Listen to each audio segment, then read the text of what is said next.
Hi friends, today we will continue our conversation on the topic of cholesterol, and I will talk about cholesterol 5A, about importance of the numbers of cholesterol. And here is what you need to know, that actual number of level of your cholesterol is not important at all. People may say, oh, it's so high, it's 250.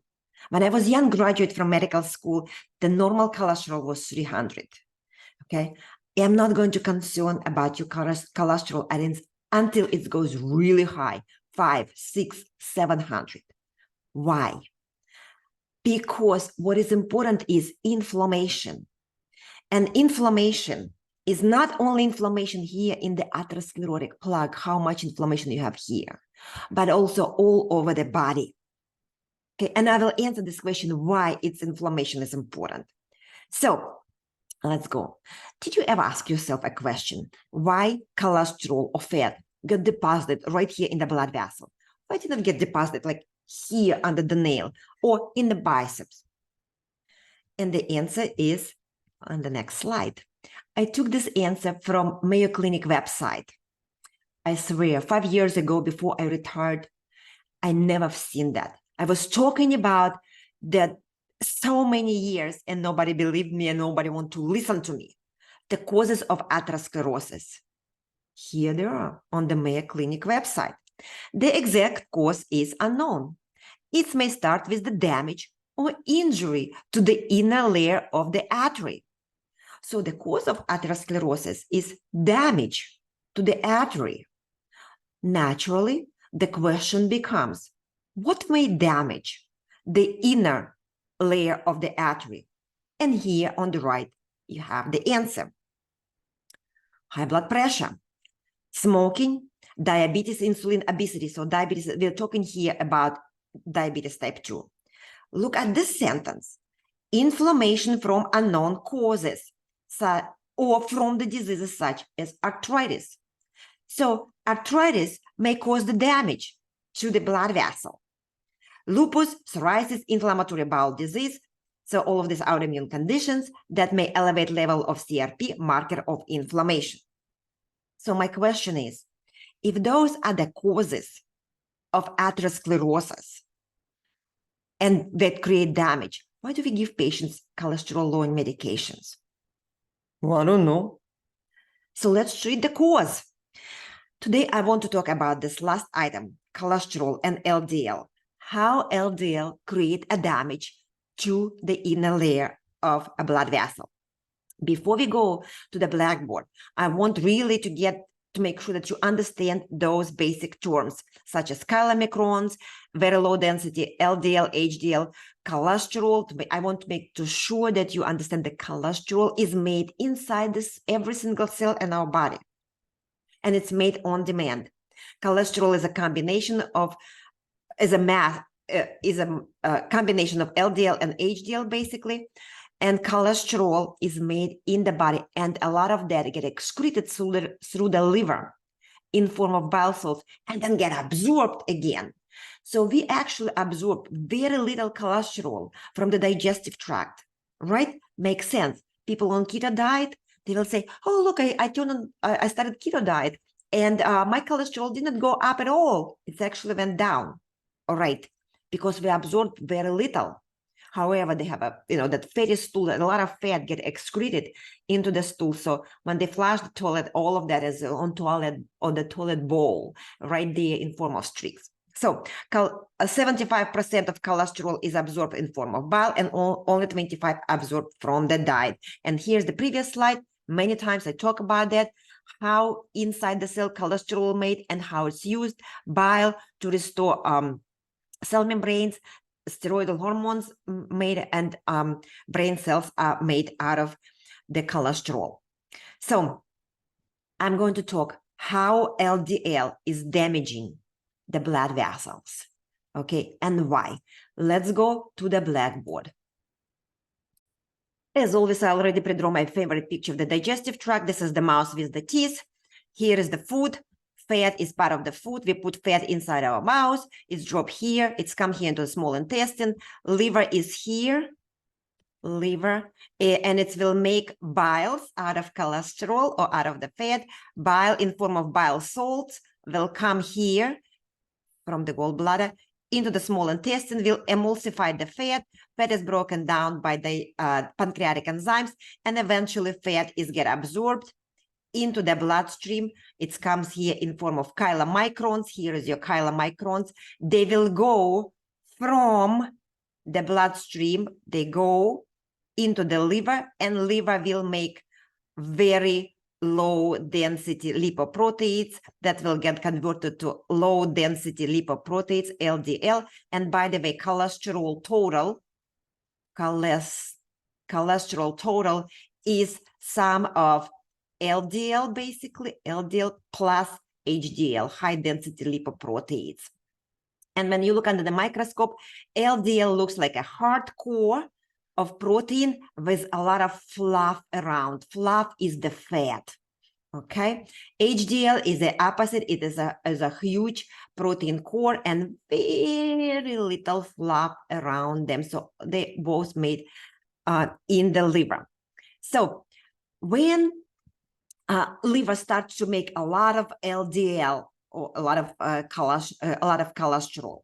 When people decided that we are going to exercise and I am not going to eat any sugar. So sugar is a source of energy for our blood, for the muscles. So let me draw just blood vessel. So this is the blood vessel again. And here is, we have LDLs, a hardcore, and a lot of fluff around, a lot of fat, because fat is going to be used as a source of energy instead of sugar.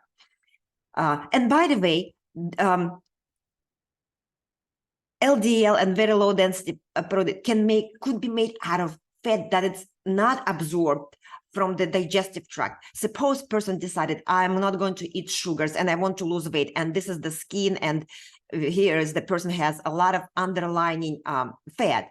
So what happens, this fat get dissolved, will go into the bloodstream and go eventually into the liver, and the liver will start to use this fat from the body, not the fat that you eat, but from the body, and will convert to LDL. So person goes and for a walk, and this fat is used, and that's the basic concept of weight loss.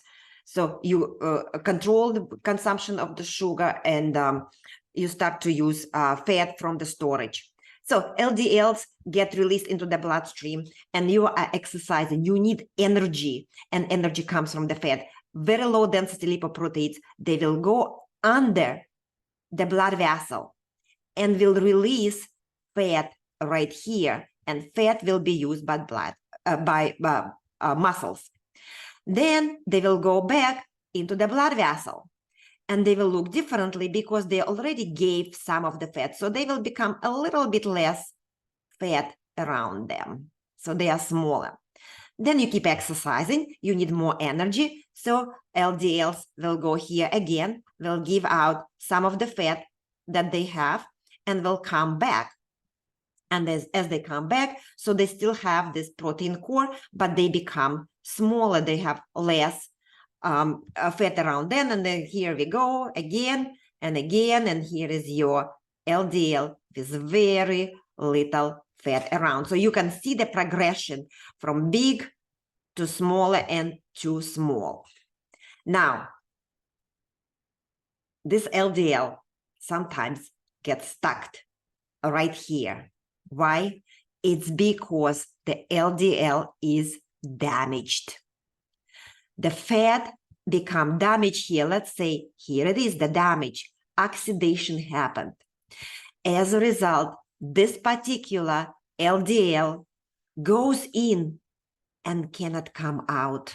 It's stuck there because of the damage. The next damaged LDL comes in and again gets stuck here. The next comes in and gets stuck here. And here you go. Look at that. LDLs get deposited in form of, and they converted there into so-called foam cells. And here is your atherosclerotic plaque. Here it is. It's elevated blood vessel wall with deposition of the fat is right there. Immune system walks around and sees that and say, hey, listen, foreign body is get deposited here under the blood vessel wall. It does not belong here. What immune system will start do? It needs to be dissolved. And that's immune cells are coming here. And when they are there, it's inflammation. Inflammation. Okay, this is your atherosclerotic plaque with inflammation. The more cells you have there, the more inflammation you are going to have, the higher and the bigger atherosclerotic plaques becomes.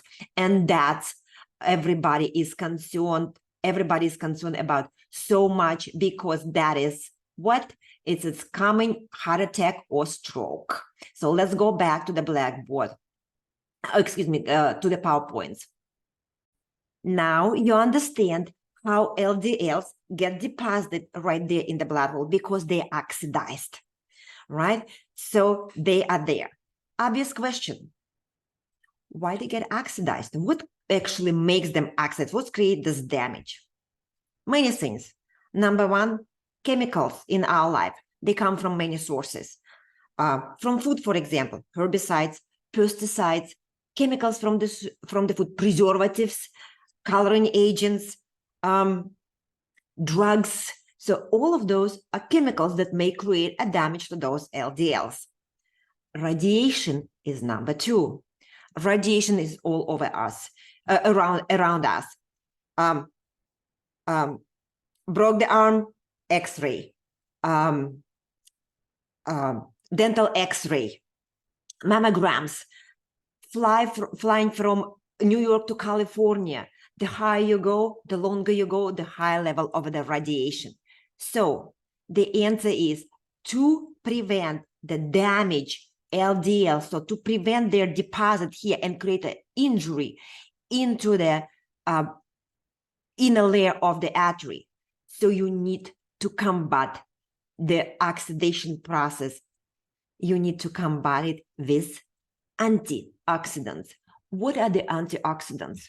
Vitamin C, vitamin E, mineral selenium, melatonin. And do not forget to change your diet, because you don't want chemicals from the diet in our food.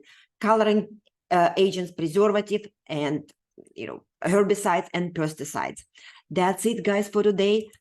If you have any questions, please ask me there. Like, subscribe. Bye-bye for now.